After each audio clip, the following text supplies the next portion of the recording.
ಹಾಂ ಅಂಗಡಿ ಹೊರಡುವ. ಅದು ಯಾಕೇನಾಯಿತು? ನನ್ನ ಫ್ರೆಂಡು ಮೂವಿಗೆ ಬುಕ್ ಮಾಡಿದ್ದ, ಅದಕ್ಕೆ ನಾವು ನೆಕ್ಸ್ಟ್ ವೀಕ್ ಶಾಪಿಂಗ್ ಹೋಗೋಣ. ಅಲ್ಲ ನೀನು ತಾನೇ ಹೇಳಿ ಶಾಪಿಂಗ್ ಹೋಗೋಣ ಅಂತ, ಅದಕ್ಕೆ ರೆಡಿಯಾಗಿ ಬಂದಿದ್ದೀನಿ. ಹೌದು, ಆದರೆ ಅದು ಬುಕ್ಕಿಂಗ್ ಕ್ಯಾನ್ಸಲ್ ಮಾಡೋದಕ್ಕಾಗಲ್ಲ. ಸರಿ ಆಯ್ತು ಹೋಗು. ನಾನು ಹೋಗ್ತಿರೋದು ನನ್ನ ಬಾಯ್ ಬೆಸ್ಟಿ ಜೊತೆ. ಯಾರ ರಾಹುಲನ? ಹೌದು. ಸರಿ ಆಯ್ತು. ಮತ್ತೆ ನನಗೆ ನಿನ್ನ ಗಾಡಿ ಕೀ ಬೇಕಿತ್ತು. Okay.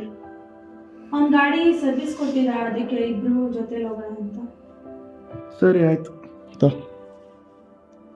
Thank you, bye. Hello Bharat, ಆ ರಾಹುಲ ನನ್ನ ಜೀವನದಲ್ಲೂ ಬಂದು ಅಲ್ಲಾಡ್ಸ್ಬಿಡ. ನಮ್ಮ ಹುಡುಗಿ ಜೊತೆ ಮೂವಿಗೆ ಹೋಗ್ತಾ ಇದ್ದಾನೆ. ನೀನು ಅದೇನು ಮಾಡ್ತೀಯ ಗೊತ್ತಿಲ್ಲ. 14ನೇ ದಿನ ಅವ್ನು ತಿಕ್ಕಿ, 15 ದಿನ ನಿಮಗೆ ಬಾಡೂಟ. ಅವ್ನು ಎತ್ತಬೇಕಷ್ಟೇ ಗುರು, ಸಿಂಪಲ್.